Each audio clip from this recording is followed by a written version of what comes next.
driving down the boulevard. This isn't Space London.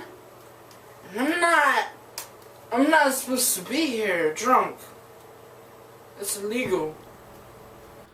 Hello world of YouTube and welcome to another album review. This time around I'm reviewing the new Kendrick Lamar LP, Good Kid, M.A.A.d City. Now if you don't know who Kendrick Lamar is, he is a Compton based MC who really blew up on the scene last year with his LP Section 80 that I did not get the chance to discuss nor get until the beginning of this year, and I hate that I didn't get it until this year, because if I had gotten it last year, it would have been on all of my end of the year lists. Like, I would have loved the hell out of that album last year. It's a fantastic release that shows Kendrick as a conscious MC who loves to rap in a concept form, and I've checked out his earlier stuff. He doesn't really do but that to a full extent, but on Section 80 he really does. And this is his major label debut, which may put some people on edge. I know some people aren't really for people signing and joining the industry, but Kendrick proves that even though he's on a major label, he's still gonna make really damn good music. This album is fantastic. I cannot stop listening to this thing. Good Kid, M.A.A.d City is a fantastic album. It's a spectacular piece of work.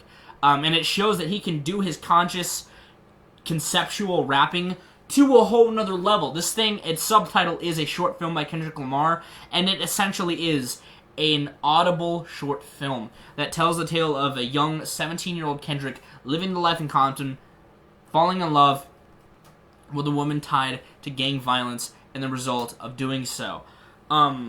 It opens with him literally setting up the scenario after borrowing his mom's van to meet up with this girl, and he kind of tells a bit of a backstory to it, and I mean, he just does so well of flowing. His flow is spectacular, not on just the opening track, but throughout this LP. Each of these tracks fit so well in context to each other. Some of them may not outside of it, like Backseat Freestyle, but everything fits so concisely together. He tells this story both as himself and through the skits that are piled throughout this thing extremely well. The skits, by the way, literally showing it as a film. You can hear, if you listen to the film rolling in the background, the film of it rolling inside of its case, as if it's being projected on a screen for you to see.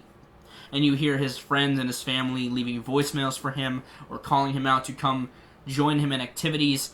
And that's one of the reasons why some of these tracks fit so well in context but not out of context. The biggest one that a lot of people have talked about is the Backseat Freestyle, where it's Kendrick doing something he doesn't do, which is braggadocious hip-hop. But to me, even out of context, that song is great in a comedic stance, because he's using phrases that are so absurd that it's almost to a periodic level.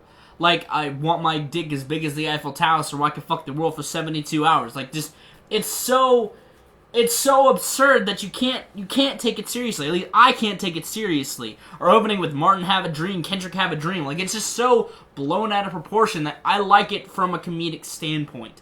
But that track aside, everything else really sounds good in general. There are some spots where maybe I'm not that big of a fan of it, like Drake on Poetic Justice. That's just because I'm not a Drake fan. He fits the song perfectly. It's a love song, and his verse coincides with the concept of it well. But, I mean, I'm not a Drake fan.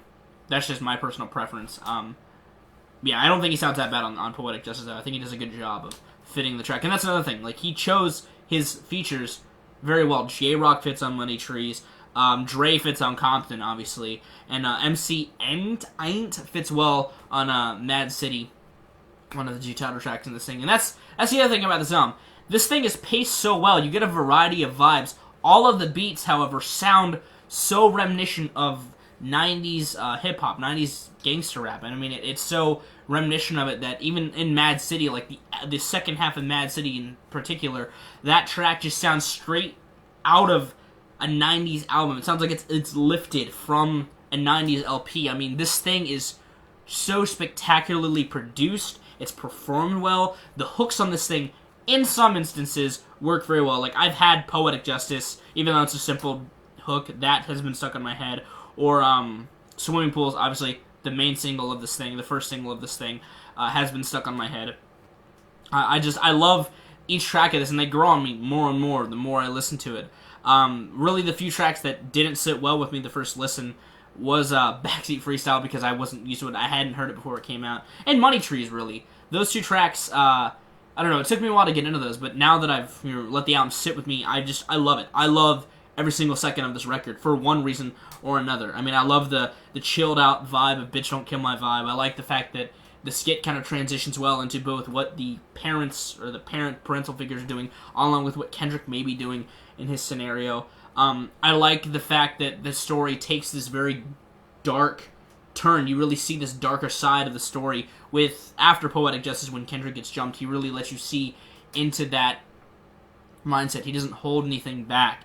Good Kid, M.A.A.d City, the two tracks being, about, the life in swimming pools, being the recuperation of that, ending with his, if you don't want to know the spoiler, I mean, it is a good story, but his brother dies, he gets shot, and Sing About Me, I'm Dying of Thirst, this long track, which doesn't feel like a chore to sit through, which is an accomplishment on Kendrick's part. I mean, it is technically two songs, but they pair so well together that it makes the whole listening experience that much better, and Real being this lovely closer before Compton would be the credit sequence. Real being this correcting your spirit, correcting your soul from your flaws, your faults that you may have incurred or gone through, the faults that he has gone through, Kendrick's gone through throughout this entire journey that he's telling in this story. And it closes out with his mother kind of telling him to spread his word, to tell people that he isn't different from the people who grew up there. He's been through stuff, and I think it shows Kendrick's human side even more. And I think I really love this thing.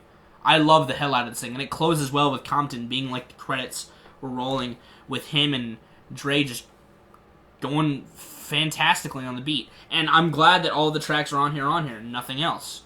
Out of the songs that leaked beforehand, I wasn't big on the recipe. I'm still not.